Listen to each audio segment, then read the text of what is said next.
Muy buenos días. No sé si decir que la abadía de Montserrat nos visita, o al menos una parte histórica e importante. Está con nosotros el monje de Montserrat, de historiador de reconocido prestigio en España y en el extranjero, don Hilari Raguer. Buenos días, don Hilari. Buenos días. Es un placer tenerle con nosotros aquí. El placer y el honor es mío. Aparte de historiador, de monje de Montserrat, que es un título, monje benedictino, es usted licenciado en Teología Bíblica, doctor en Derecho y diplomado en Ciencias Políticas y Sociales. Toda una vida estudiando. Sí. Oí decir a un rabino italiano en una conferencia sobre la piedad judía que el mayor título que puede tener un hombre es el de estudiante, no de profesor, ni de maestro, ni de catedrático, sino estudiante, porque mientras estudiamos nos mantenemos jóvenes. Y contaba que según una tradición rabínica, si le salió a Dios también la creación, es porque cada día dedica las primeras horas del día a estudiar la Torá. Y por eso cuando hizo lo que cuenta la Torá, que es la creación, por eso le salió tan bien. Y por eso se mantiene usted tan joven. Procuramos defendernos. Hoy está aquí también el padre Raguer para presentarnos su último libro que se llama Ser independentista no es cap pecat, la Iglesia y el nacionalisme català. Empezamos por el título. El título lo añadí a última hora. El título anterior es el subtítulo, La Iglesia y el nacionalismo catalán, explicando las características del nacionalismo catalán que no son bien conocidas por lo común, y después también la doctrina y la práctica de la Iglesia y del Vaticano sobre los nacionalismos y particularmente sobre el nacionalismo catalán. Pero cuando estaba ya el libro en manos del editor, salió una declaración del Comité Ejecutivo de la Conferencia Episcopal Española de cara a las elecciones autonómicas, diciendo que se puede optar por muchas posibilidades, pero siempre salvando la unidad de la nación española. Y esto era un modo de decir que es pecado el nacionalismo, y por eso le puse este título. O sea, un título por reacción. Sí. ¿Porque le molestó mucho el documento de los obispos? No lo puedo compartir y me pareció que era tendencioso y desde luego que no responde a la doctrina de la Iglesia. Es la doctrina de los que se inventaron el documento, pero no es el magisterio de la Iglesia que respeta. No se puede decir, como dicen los obispos, que la unidad es un bien moral. El salvaguardar la unidad es salvaguardar un bien moral. Nosotros no estamos, o yo no estoy contra nadie, pero reclamo una libertad para Cataluña. Si esta libertad es compatible con España y con Europa y con Oceanía, magnífico. O sea, que es igual de bien moral una cosa que la otra. Sí. Yo pienso en otra unidad, que es como España y Francia se dividieron Cataluña. Hay una Cataluña francesa. Ajá. Se la merendaron entre los dos, que no nos hablen de unidad. ¿Sentó mal incluso este documento de los obispos, sentó mal no solo a usted en persona, sino a los obispos catalanes y a la Iglesia catalana, las autoridades eclesiásticas? Tengo entendido que sí, porque lo vieron injustificado y que además creaba en el pueblo catalán, en los católicos catalanes, la sensación de que la Iglesia está contra el nacionalismo catalán. Y entonces hubo que responder a eso. Respondieron primero los 4 obispos catalanes del Comité Ejecutivo absteniéndose en la votación. Y a continuación, una declaración de la Conferencia Episcopal Tarraconense con otra doctrina, admitiendo la legitimidad, no que tengan en conciencia votar por la independencia, pero que no se puede prohibir desde un punto de vista religioso esta opción. Eso para sostener esa tesis, ¿en qué se basa usted? Como en la doctrina social de la Iglesia, he leído un poco su libro que apunta hacia la doctrina social de la Iglesia y hacia una declaración de Juan Pablo II, que es la que siempre se utiliza. Sí, doctrina social de la Iglesia en general, el Vaticano II, Gaudium et Spes, pues respeto por las minorías nacionales, por ejemplo, ¿no?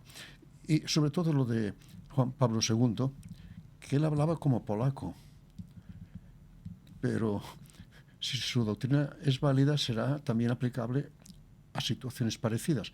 Él hablaba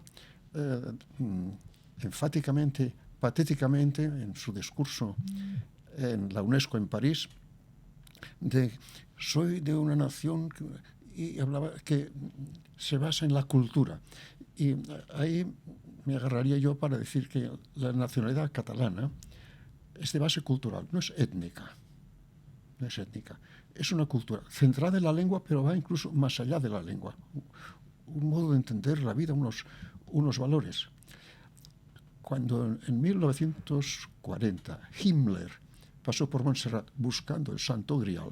O sea que es verdad eso del Santo Grial. Sí, sí, sí. Esa gente tan técnicos, tan científicos, tenían esa superstición, confundiendo el Montsalvat del Parsifal con Montserrat, pensaban que tendríamos documentación y tal vez escondido el propio Santo Grial, que sería un arma secreta que les daría la victoria. Así estaban. Y la montaña, ¿no? y buscando archivos, pues visitando un museo de prehistoria que ahora no está abierto al público, había una sepultura ibérica de un tipo alto, y Himmler, señalando, dijo: este es ario, los catalanes son arios. Y el monje que le acompañaba, que hablaba perfectamente el alemán, le dijo: señor, los catalanes ni son arios ni son de ninguna raza, somos una mezcla de razas. Y como explicó hasta más científicamente Vicenç Vives en su libro Noticia de Cataluña, Cataluña es un sitio, un corredor de paso de invasiones y migraciones de Europa a África, de África a Europa, de la península mediterránea, del Mediterráneo a la península, pero con una capacidad excepcional de fundirlos a todos. Y define a Cataluña como crisol. Y ahí la semejanza o la aplicabilidad de las palabras de Juan Pablo II, de la cultura como elemento constitutivo de la identidad de su pueblo. Seguimos entonces definiendo las características que usted explica muy bien en el libro del nacionalismo catalán. Por un lado es un nacionalismo cultural no étnico, pero usted dice que tiene otras características especiales. En primer lugar, hacía notar que no es un invento reciente. Lo fecha usted en 1717. Y antes incluso. El siglo de oro de Cataluña es el siglo XIII, con Jaime I y San Raimundo de Peñafort. Y Jaime I de Aragón. Sí, sí. De Aragón, Cataluña. Él escribía en catalán. Sus Llibre dels Fets, el libro, sus memorias, son en catalán, ¿no? Entonces, Jordi Pujol dijo en una ocasión que los catalanes, antes de ser catalanes, fuimos cristianos. Es decir, hay una cristianización ya del Imperio Romano, los mártires de Tarragona, ¿no? Fructuoso, el gran obispo. Todavía no se puede hablar de catalanes. Primero fuimos cristianos, los de este territorio. O sea que es una clave. Sí, sí, sí. Cataluña es cristiana. Sí. Católica, digamos. Sí, a diferencia del nacionalcatolicismo de otros aires, no pretendemos que todos los catalanes tengan que ser católicos, que no sea buen catalán el que no va a misa, ni tampoco que todos los católicos tengan que ser nacionalistas. En este sentido, pues digo que no es un invento, como algunos pretenden, de cuando con el desastre del 98 se pierden las colonias y el mercado de la industria catalana, ¿no? Viene de antes. La nación existe antes y el nacionalismo empieza cuando se destruye el orden público catalán en 1714. Llama la atención tener la diada, la fiesta nacional, el día de la derrota. Pero yo hago notar que también el cristianismo tiene como emblema la derrota, la cruz. Y digo que son En ambos casos es un modo de decir, esto no va a quedar así. O sea, que no ha habido nunca una conformidad con los decretos de nueva planta de Felipe V. Lo que pasa es que durante mucho tiempo, siglos, no ha habido libertad para expresar estos sentimientos. Libertad que ahora sí hay y que sí se han expresado. Que no es plena. No es plena. No. Como autogobierno, me refiero, ¿no? Libertad de expresión, sí, de reunión también, de elecciones también. Sí. De decidir, quizá ahí es donde usted le pone... Ahí es donde reivindicamos un derecho a decidir. Solos. Sí. Sin que la decisión sea compartida por el resto de España. Sí. Eso al resto de España le duele. Quiero decir, ustedes son conscientes de eso, de que, sí. de que es como una ruptura, digamos, de una familia, de siglos unidos. Bueno, o no se puede. No, nos contentaríamos con cómo estaban las cosas con los Reyes Católicos. ¿A qué se asemejaría aquella situación? Aquello que decía Artur Mas de soberanía, asociación, Puerto Rico. ¿A qué? Yo mencionaba los Reyes Católicos, que se presentan como si se hubiera creado la unidad indisoluble de España, pero al pobre don Fernando, cuando murió la reina Isabel, no lo admitieron ni como regente. O sea, no estaba muy unida la cosa, ¿no? Y, es decir, son dos coronas que mientras viven marido y mujer no están en guerra, ¿no? Pero se gobiernan independientemente, ¿no? La economía, los impuestos, los ejércitos, ¿no? Y la empresa de América se la reserva Castilla, por ejemplo, toda América. En cambio asume el imperio de la Confederación Catalana-Aragonesa del Mediterráneo. Pero la corona de Aragón fue excluida de América. Por eso digo que con el estado de cosas de los reyes católicos ya nos contentaríamos. ¿Hay algún parangón, que era lo que intentaba que me explicara, algún parangón actual, alguna situación actual donde ese estado de cosas en tiempos de reyes católicos se vea reflejado? ¿Cómo sería? Internacionalmente, por sí. ejemplo. Yo pongo el ejemplo de la Commonwealth, que cuando empezó el proceso de descolonización, el siglo XIX, las independencias, Inglaterra fue flexible, aflojó y mantuvo unos vínculos sentimentales y económicos que han hecho que, incluso siendo independientes los antiguos dominios o colonias, cuando la madre patria está en guerra, luchan con ella, a su lado. En cambio, España no supo hacer eso con la América hispana. Y la reina sigue siendo reina de Canadá, de Australia. O de algún dominio ya no lo es, me parece. Pero en todo caso, son plenamente independientes, pero están asociados. Recuerdo una entrevista con mi amigo Paul Preston, con el presidente Pujol, y era cuando empezaba el euro, ¿no? Y le dijo a Preston, ¿y ustedes cómo ven eso del euro y la Unión Europea? Y decía, muy bien, pero nunca daremos más ventajas a Europa que a la Commonwealth. Les han salido bien, ¿no? Y está abusando a veces. Churchill, en sus memorias de la Segunda Guerra Mundial, cuenta que se quejaron, no sé si era Australia o Nueva Zelanda, que no solo admitían y pedían que les enviaran soldados, sino que Churchill los ponía en primera línea y se quejaban de que dejaran a los ingleses más en la retaguardia. Entonces tuvieron que cambiar un poco la situación, ¿no? Eso es lo de Europa, ya que aludía usted a Europa.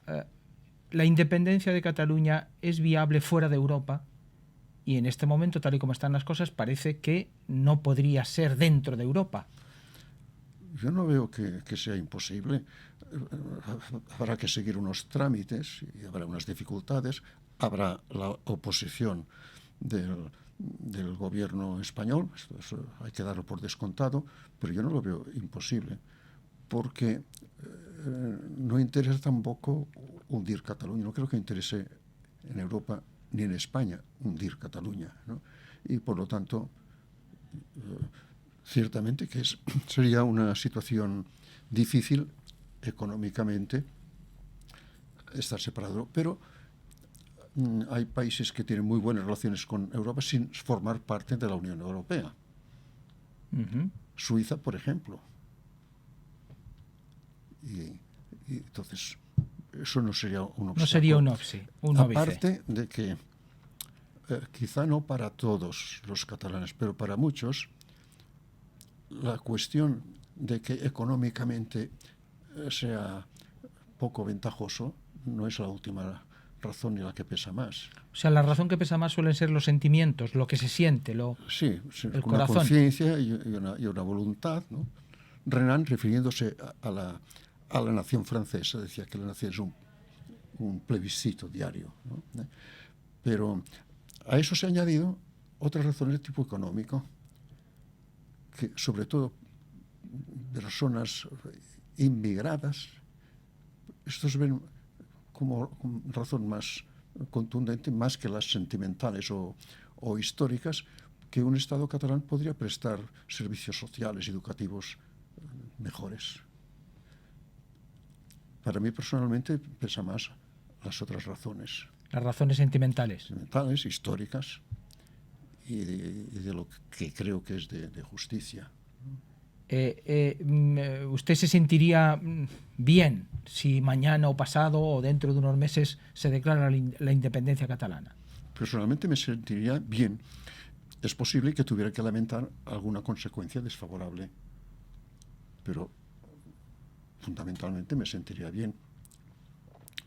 Y no me sentiría de ningún modo enemigo de España. Entre otras cosas porque nací en Madrid. ¿Es verdad? ¿Es verdad que usted nació en Madrid? Sí. Y me gusta Madrid, y me gusta dar una vuelta por la Plaza Mayor, y unos calamares con una cerveza, y por poco que pueda, cada vez que vengo a Madrid, paso por la iglesia de San Marcos, donde me bautizaron, a rezar un credo que Dios me conserve la fe. O sea, que no se sentiría usted culpable, ese sentimiento que a veces...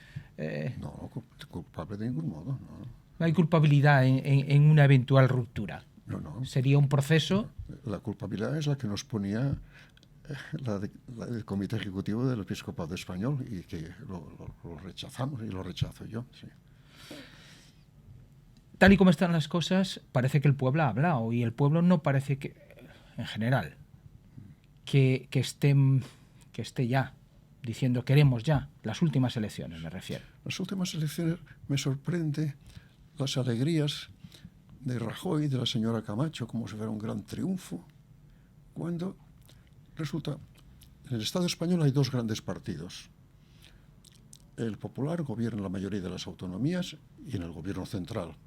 Los socialistas en otros. Son los dos grandes partidos de turno.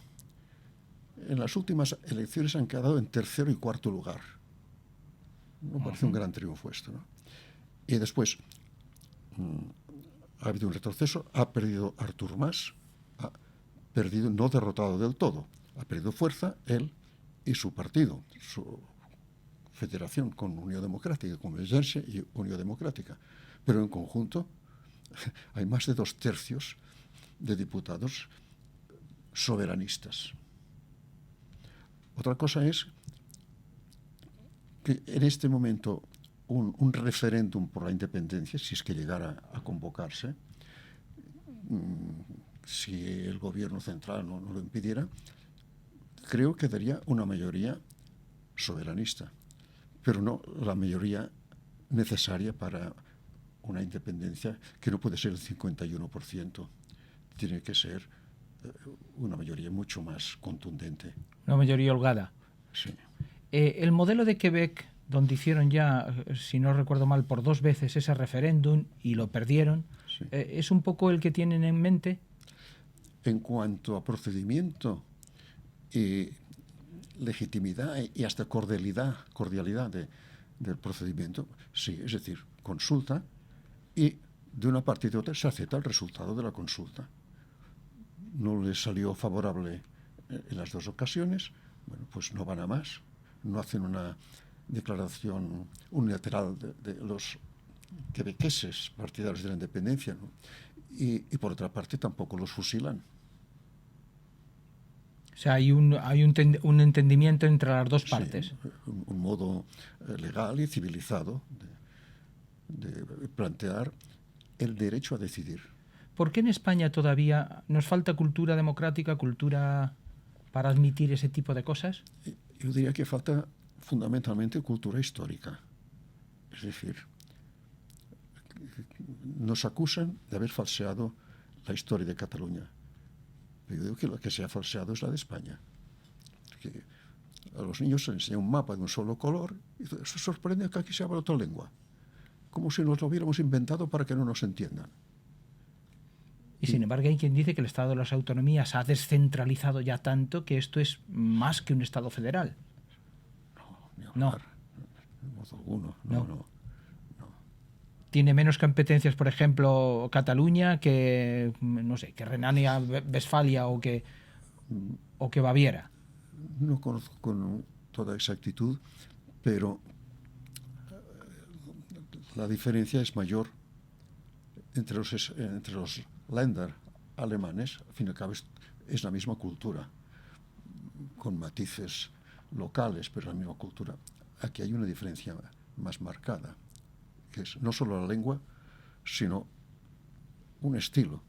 El general Mola, en sus memorias de cuando fue director general de seguridad al final de la monarquía, hasta que se proclamó la República, cuenta que, como son los catalanes, nombraba jefe superior de policía de Barcelona a un señor castellano y que pensaba como él, y al poco tiempo ya le han cambiado la mentalidad. Y eso fue muy poco tiempo que fue director general de seguridad, no sé cuántas veces le pasaría, ¿no? Sí. Es la capacidad esa... Porque los inmigrantes de Levante, de Andalucía, de Extremadura, cuando van a su pueblo, los llaman los catalanes. Ellos se llaman a sí mismos también catalanes, ¿no? Aunque quizás no hablan en catalán. Por lo que yo oigo por la radio, porque hace muchos años que no he estado en el Camp Nou del Barça, el griterío es en castellano. Los insultos al árbitro son en castellano, ¿no? Ah, sí, en castellano. Sí. O sea, que es la lengua mayoritaria. Ajá. Por cierto, si llega la independencia, ¿con quién iba a jugar el Barça? Es lo que dicen los futboleros. Sí. Un personaje muy simpático, Mossèn Ballarín, comentaba, sí, Cataluña Independiente, el Barça jugando con el Matadepera. Debe ser un sitio muy, muy, muy pequeñito, ¿no? Es donde nació él. Nacionalismo, de las otras... los santones del nacionalismo. Usted menciona, por llamarlo de alguna manera, con todo respeto, a Torras y Vallès y a Balmes. Sí. Pero es que quería señalar que otra característica del nacionalismo catalán es que no es cosa inventada por un político ni de un partido determinado, sino es lo que ahora llaman transversal. Es de todo el pueblo y asoma por todos lados, a lo largo de los siglos, con terminología distinta: provincialismo, regionalismo, nacionalismo, soberanismo, ¿no? Y por otra parte, pues sobre todo derechas e izquierdas, ¿no? Y pongo el ejemplo de Balmes, un ejemplo de ignorancia histórica. A Balmes lo han presentado, sobre todo en tiempo de Franco, pero ya antes, como de los santones y de los ideólogos de la ultraderecha católica integrista españolista.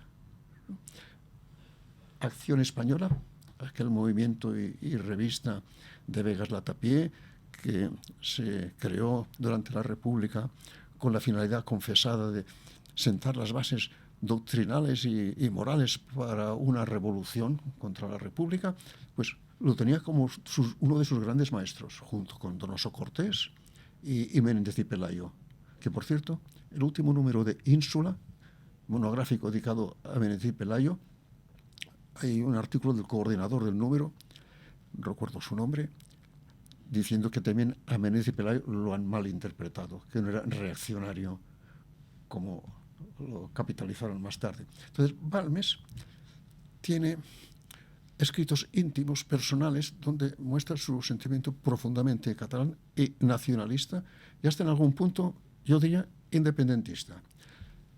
Pero cuando escribe, sobre todo cuando escribe desde Madrid o para Madrid, se contenta con un provincialismo bien entendido.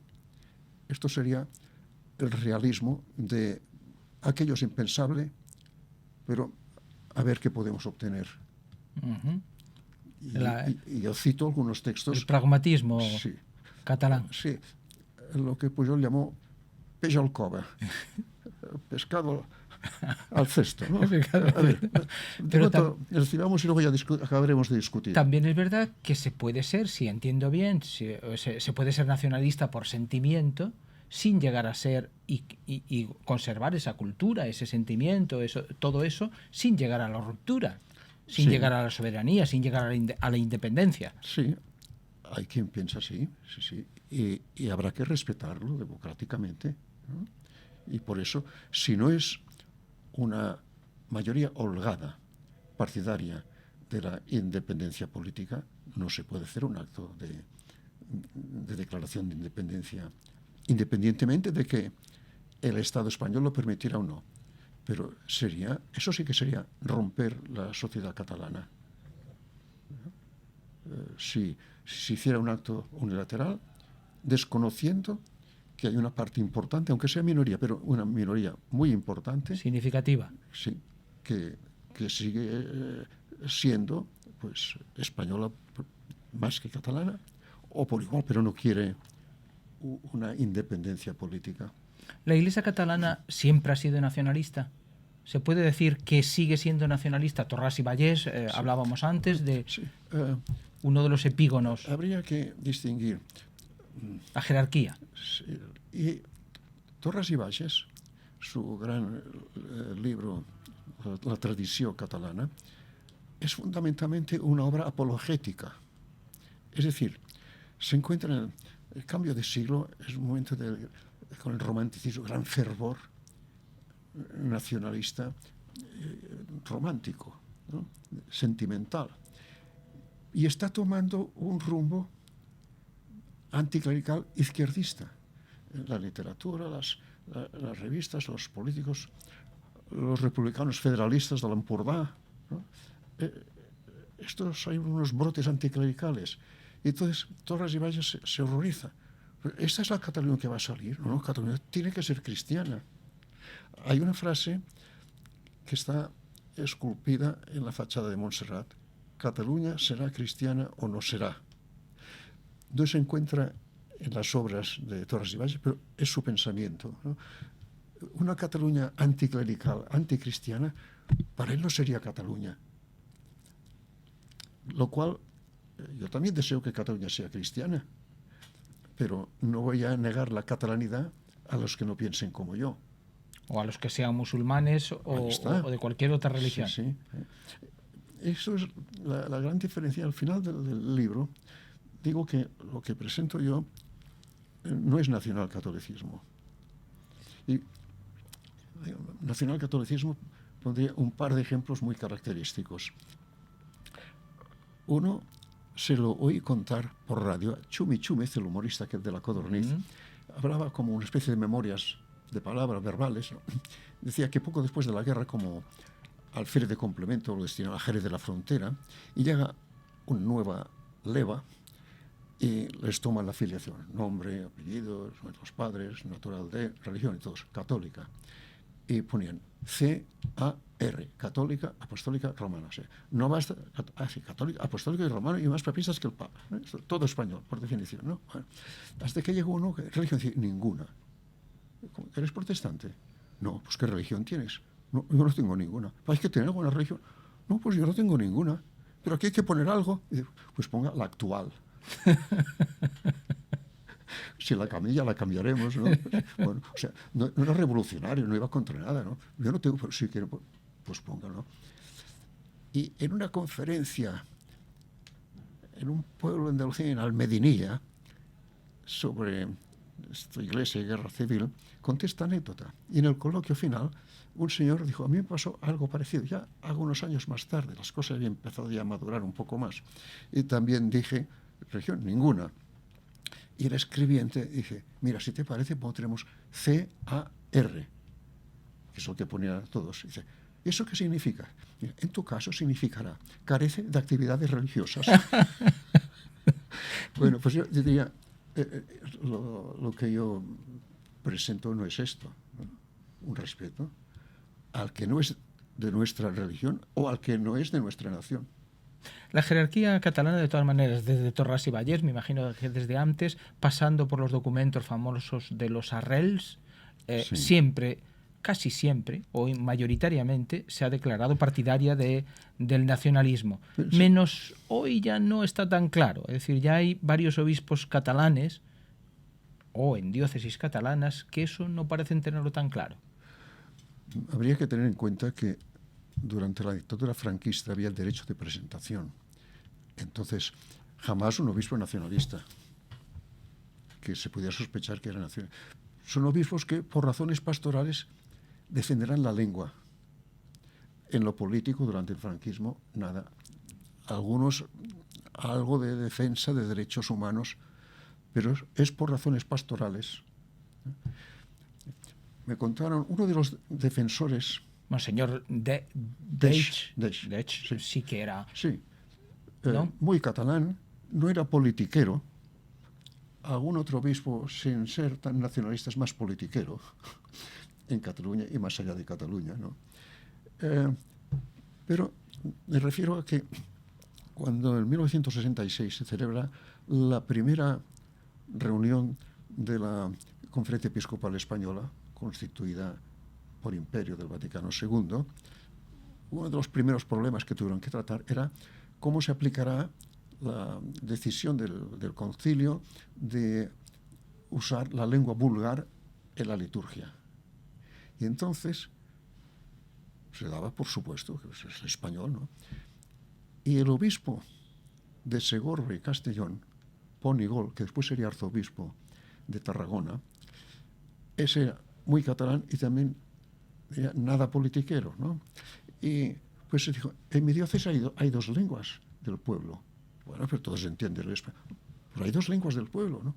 Y entonces se le sumó el de Vic, Masnou, que se estaba marcado, según me han contado, por un incidente del año 39, cuando la ocupación de Vic por las tropas llamadas nacionales, hubo un encontronazo entre el comandante militar y el obispo Perelló, que era muy franquista, pero en esto defendía la predicación en la lengua del pueblo, que si lo entiende, que si no entiende. Y lo presenció el que era su secretario, Masnou, que después sería obispo de Vic, y que después fue, pues, defensor del uso pastoral de la lengua catalana y también del uso literario, ¿no? Entonces, el obispo Perelló y el comandante militar llegaron a la solución salomónica, y es rigurosamente histórico, que se podría predicar en catalán en los pueblos a los que no llega el tren. Está bien. Sí, y es vero e ben trovato, ¿no? Las dos cosas. Sí. Montserrat va un poco más allá. Es decir, Montserrat siempre ha sido el icono de Cataluña, de alguna manera. Esa encarnación... Sí. Montserrat no tiene un ideario político. Cada uno piensa y vota como quiere, ¿verdad? Ahora, hay una catalanidad. Hay monjes de Montserrat, lo he sabido, de todas partes de España y de América, ¿no? Y no hay ningún inconveniente, simplemente que tendrá que aprender el catalán, porque la vida en familia sería como algo marginado si no aprendiera el catalán y lo aprendiera bien para poder hacer las lecturas litúrgicas o la lectura en el refectorio, ¿no? Bueno, hay opiniones distintas y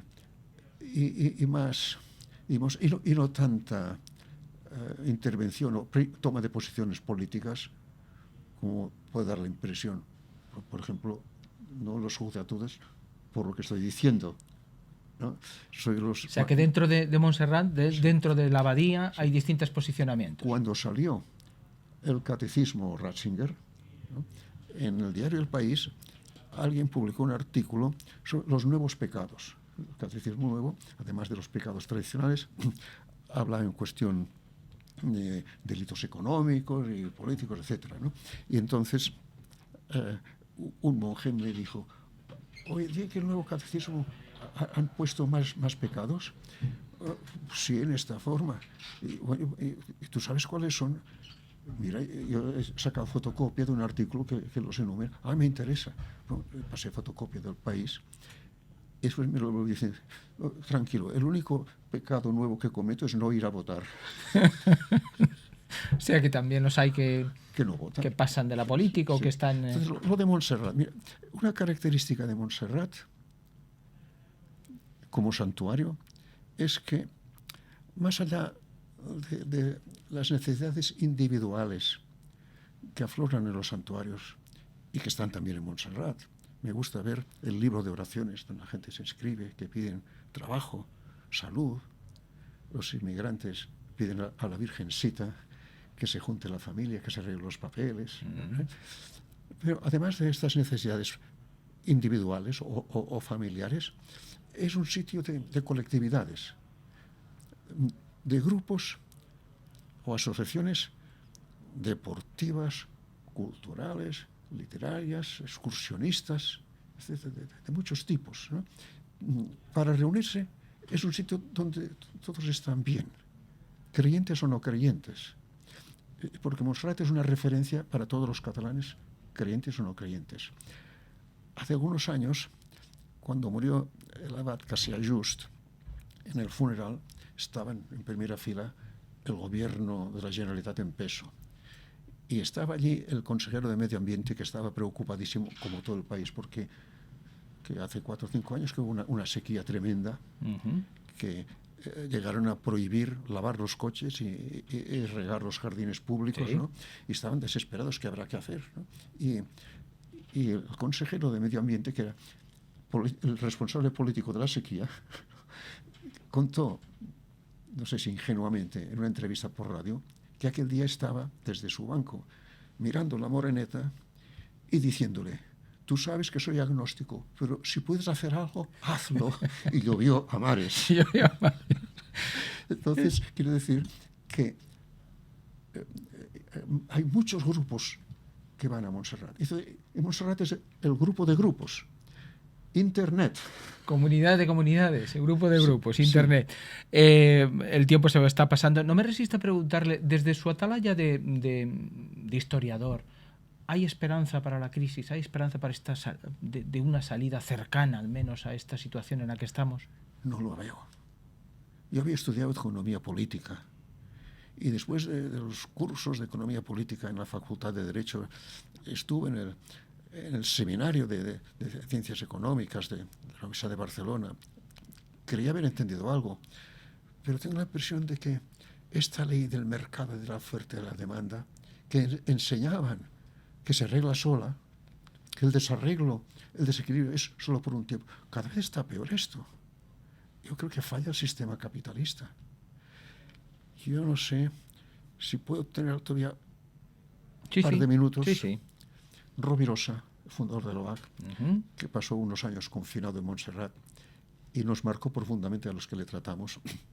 Él sostenía que cobrar intereses es pecado. Es decir, la Biblia, el Antiguo Testamento, prohíbe, habría que precisar más, que un judío no cobre intereses a otro judío, a los gentiles sí. Y la Iglesia, en los tal vez primeros 1000 años, asumió esta doctrina bíblica y llamaba pecado de usura cobrar por el uso del dinero, todo uso del dinero. Después de unos 1000 años empieza el capitalismo y la Iglesia y la moral cristiana, católica, pacta con el capitalismo naciente y pecado de usura no será cobrar intereses, será cobrar intereses muy elevados o en condiciones leoninas. Y decía Rovirosa, esto es inmoral, Porque ¿qué es lo que se le cobra con los intereses? ¿El dinero prestado? No, porque el dinero se devuelve íntegro. ¿Qué es lo que se cobra? Tiempo. Y el tiempo es de Dios. Y dice, parece un chiste, pero es muy serio, ¿eh? El castigo que nos manda Dios a las sociedades capitalistas por cobrar el tiempo es que cada vez tenemos menos tiempo. Sí. Los países, los grupos, las personas más metidas de lleno en el capitalismo, ¿no?, son los que van con la agenda perdida. Los pobres mueren de hambre, los ricos de infarto o de estrés. Qué razón tenía Rovirosa, sí. Se adelantó a los tiempos en eso. Sí. Y en otras cosas. Sí. Entonces, o sea, que no ve salida. O sea, ¿cómo se refunde el capitalismo? ¿O no tiene refundación posible? ¿El sistema ha colapsado y...? Contaría otra cosa. Después del Vaticano II, Pablo VI encomendó a Monseñor Felici, que había sido secretario general del concilio y desde su cargo había favorecido máximamente a los conservadores, le encomendó la edición típica oficial de los documentos conciliares, en la que corrigió centenares o tal vez miles de erratas de máquina, la rapidez de la publicación, pero también algún pequeño cambio introdujo. En la última redacción de Gaudium et Spes, que fue la que se presentó a votación y se votó, no se leyó íntegra, se leyó solo el principio, pero los obispos tenían el texto entero. Probablemente no se lo habían leído. En esta última redacción se suprimió la expresión doctrina social de la Iglesia. Y Felici, en la edición oficial típica, la reintrodujo. El padre Chenu, que era uno de los teólogos principales de Gaudium et Spes, protestó con un librito en que hablaba de edición fraudulenta de Gaudium et Spes. ¿Por qué? Decía, ¿por qué lo suprimieron a última hora? Porque, aunque todos admitían que la Iglesia ha de decir algo a la luz del Evangelio sobre las situaciones sociales, económicas, políticas, pero la expresión doctrina social de la Iglesia está ya unida a las encíclicas.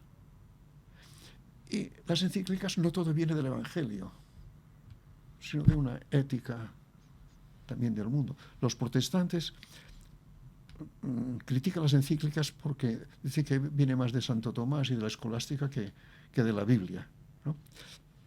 Y entonces, eso ya no es de Padre Congar, sino más mío. Las encíclicas desde la Rerum Novarum y sobre todo 40º año de Pío X, ante el problema social, condenar la miseria de los obreros, compasión, pero solución. El socialismo con el comunismo es intrínsecamente perverso, palabras del 40º año. Todo socialismo, de modo que en Italia no dejaban que la democracia cristiana pactara, ni siquiera estando en minoría, con el socialismo democrático de Saragat, ¿no?, el radical de Nene, ¿no?, porque la encíclica es clarísima, intrínsecamente perverso. No se puede. En cambio, el capitalismo tiene remedio. Un buen paños calientes lo podemos arreglar. Entonces, uno puede sostener esto, que sí, que el capitalismo tiene remedio y el socialismo no. Pero lo que opinaban que no se puede poner esto como doctrina definida por un concilio ecuménico. Las famosas reducciones de los jesuitas en el Paraguay era una economía no capitalista sino colectiva. ¿Alguien ha dicho que aquello era herético o intrínsecamente perverso? Las exterminaron, pero no por eso, ¿eh? No por eso. Ve la película de La Misión. De La Misión. ¿El futuro de la Iglesia lo ve así también de negro? ¿La Iglesia como institución? No, porque la Iglesia a diferencia de Cataluña y de España, la Iglesia tiene el Espíritu Santo. Otra anécdota histórica. Cuando León XIII abrió los archivos secretos vaticanos a los investigadores y lo sancionó con una encíclica en la que decía que el primer deber del historiador es decir la verdad, y el segundo, el primer deber, no mentir, y el segundo, no tener miedo de decir la verdad, ¿no? Pero entonces un erudito, Ludwig von Pastor, protestante, parece que había sido embajador de Austria ante Italia o ante el Vaticano, no sé. Sería ante la corona italiana. Dijo, esta es la mía. Voy a estudiar los papas del Renacimiento, que es lo que dieron ocasión a la ruptura luterana. Y ahí encontraré la razón que tenía Lutero. Y encontró en aquellos papas del Renacimiento tanta porquería que se hizo católico. Por reacción. Porque no hay institución humana que aguante tu miseria. O sea, que va a perdurar, pero va a cambiar. ¿Es posible cambiar la institución? ¿Es posible hacer una institución? ¿Usted suprimiría el Vaticano, por ejemplo? No. No. No. No, eso es una ingenuidad. Porque un grupo humano, a partir de un cierto volumen, tanto si es una asociación para la pesca en caña o una cofradía religiosa, a partir de un cierto volumen, necesita unas estructuras y hasta una burocracia. Y es que además esto se intentó. En el siglo XIII, el Papa Pedro Celestino, estaban los cardenales reunidos meses, dos grupos, y ninguno cedía, no lograban los 2/3. El pueblo escandalizado los amenazaba, etc. Y al final, pues salió como del corazón uno que no sea de ningún bando, uno que no sea político. Y entonces van a buscar a un ermitaño, fundador de una congregación de ermitaños, con fama de santo, Pedro Celestino, y lo eligen papa. Se dejó elegir. ¿Ese fue el que presentó la dimisión después o la renuncia? Sí, porque vio que abusaban de él, que aquello no funcionaba. Porque le decían los canonistas que él podía atar y desatar toda la tierra y en el cielo, etc. Pero daba el mismo cargo a 2 personas. Entonces, sí, puede nombrar obispo a quien quiera, pero apúntatelo, no se lo des a otro, ¿no? Y al poco vio que aquello no funcionaba y dice, ustedes lo pasen bien, y se retiró. Y entonces le sucedió a Bonifacio VIII, que fue el más extremista defensor del poder temporal de los papas. Y lo primero que hizo fue encarcelar al que había dimitido, no fuera algún canonista a decirle que la dimisión no era válida y que tuvieron ya lucha de papas. O sea, que no quiere suprimir el Vaticano. Pero hay que reformar, ¿no? Reformar, sí. O sea, volver a la Iglesia Pueblo de Dios o recuperar la Iglesia Pueblo de Dios y las estructuras. El poder de la curia. Habría que poner en práctica lo que teóricamente definió el Vaticano II, la corresponsabilidad, la colegialidad.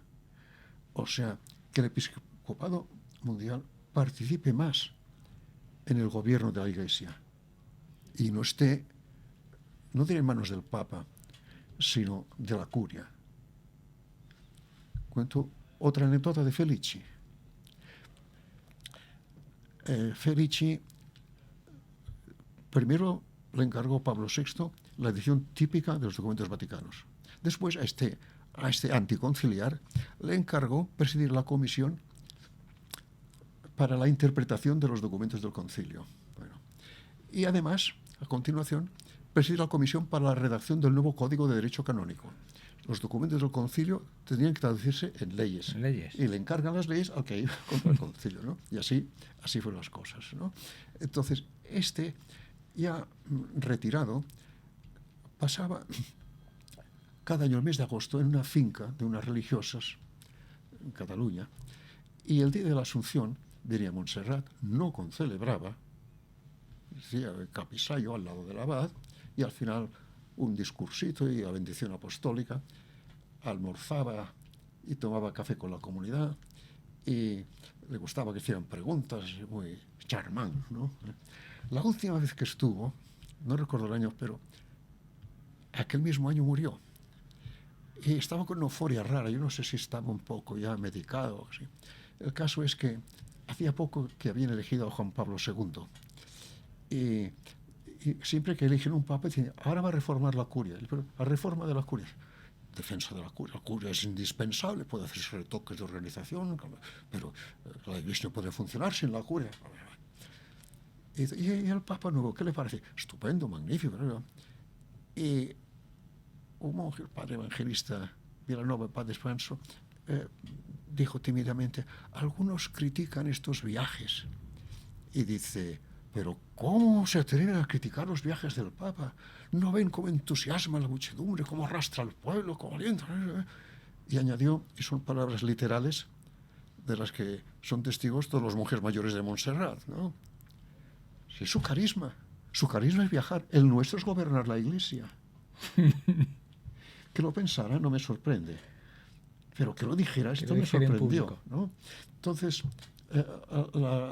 cuando años más tarde Juan Pablo VI promulgó una constitución reformando el régimen de la Iglesia, yo estaba en Roma el día de San Pedro, San Pablo, y en una audiencia dijo que había dado estas disposiciones, delegando algunas funciones para poderse dedicar más plenamente a su ministerio pastoral, o sea, al carisma de viajar, y que los otros que gobiernen más. Vaya, así estamos, ¿no? Entonces, aquí habría la gran reforma. Y un ejemplo característico es el sínodo. Cuando Pablo VI, creo que fue al final de la tercera sesión del concilio, anunció la creación del sínodo de obispos, pareció no un concilio permanente como algunos soñaban, imposible, pero sí que una representación del episcopado mundial, elegida en buena parte. Incluso se llegó a hablar de que podría ser deliberativo. Aquí está, ¿no? Entonces, que se reunieran e hicieran lo que hizo el Vaticano II, un vistazo al mundo y a la Iglesia y tomar decisiones o proponer decisiones al Papa. Entonces, ¿qué han hecho con esto? Primero, les ponen un tema. Ustedes van a hablar de esto. Segundo, les dan un instrumentum laboris, un documento de trabajo que ya da las respuestas medio fabricadas. Y tercero, por si alguien tuviera una idea original, el documento, por si no da, preséntenlo por favor primero a la curia, que le den el visto bueno. Entonces, se ha anulado la intuición de Pablo VI. En este sentido, hay mucho que hacer. Yo diría, mi maestro y profesor y amigo Alberigo, Giuseppe Alberigo, gran especialista en el Vaticano II y en Juan XXIII. Gran historiador del Vaticano II. Sí, los 5 volúmenes, ¿no?, en los que tuve el honor de colaborar. Pues poco antes de morir, convocó en Bolonia reunía con unos 20 teólogos, historiadores, pastoralistas, sobre la sinodalidad en la Iglesia. Su hipótesis de trabajo era para ver si creíamos que valía la pena emprender una investigación a largo término sobre sinodalidad. Y la hipótesis era, al principio, Hechos de los Apóstoles, escritos apostólicos, las decisiones las toma la Eclesía, toda, con un papel especial de los apóstoles, discípulos de Jesús. Tienen una autoridad especial mientras viven, ¿no? Después ya no es toda la asamblea, ya son los presbíteros. Después los obispos, al final es solo el Papa. Y entonces es por delegación que los otros, ¿no? Entonces, estudiando cómo se produjo esto, se podía emprender un proceso inverso de evolución del Papa a los obispos, de los obispos a los sacerdotes, de los sacerdotes a los fieles. Y en el coloquio me atreví a expresar los fósiles de la sinodalidad, que en nuestra Iglesia, así como no sé qué paleontólogo, Cuvier, sí, decía, dame un diente fósil y reconstruiré el dinosaurio. Entonces, decía, tenemos dientes fósiles de cuando había sinodalidad. Y cité 2. Uno es que aún en el Código de Derecho Canónico anterior al concilio, que ha estado vigente hasta hace muy pocos años, al hablar de formas de elección del Papa, se admitía la elección por aclamación. Aclamación, sí. Es decir, si los cardenales dicen Ratzinger Papa, ya es Papa. El código añadía. Y después que cuenten los votos, que los registren. Pero es eco de un tiempo en que el pueblo, no cardenal, no, el pueblo decía Ambrosio Obispo. El gobernador civil va a presidir una asamblea del obispo de Milán para poner orden, y un niño grita Ambrosio Obispo y todo Ambrosio Obispo, y ya está. tuvo que hacer un curso de teología acelerada para que consagraran obispo, ¿no? Este sería un fósil. Otro, el ritual de ordenación sacerdotal, aún en el que en 1960 me aplicaron a mí. El obispo ordenante, citando una frase espléndida de de San León, León I, decía: lo que a todos afecta, que sea por todos decidido. ¿Alguien tiene algo que decir contra estos? ¿No? Esto ya se ha suprimido. Pero esto es de cuando el pueblo tenía voz para la elección de sus presbíteros, de sus pastores. Entonces, hay un par de fósiles, ¿no? Y la idea sería volver a recuperar la sinodalidad. Con toda independencia de esta reunión de Alberigo, pero simultáneamente el obispo Piris, de quien tengo un gran concepto, le conocí cuando estaba aún en Menorca. El obispo de Lleida, actual. Sí, actual, ¿no? Pues este publicó en Vida Nueva, que es una revista pues avanzada, pero objetiva y jerárquica y nada de revolucionaria, un pliego, aquellos dossiers que publican, de Piris, sobre la sinodalidad. Solo que lo estudiaba más a nivel de diócesis y de parroquias. Y acaba preguntando al lector: tú, en el consejo parroquial de tu parroquia, si es que está constituido, ¿se ha tomado alguna vez una decisión salida de la base? Una buena pregunta. Como ven, el padre Raguer es un sabio. De este tema en concreto pueden bucear más en su libro, y de los otros temas tiene infinidad de libros escritos, infinidad de textos, de conferencias donde podemos saborear todavía más sus explicaciones. Muchísimas gracias, ha sido un placer. El mío.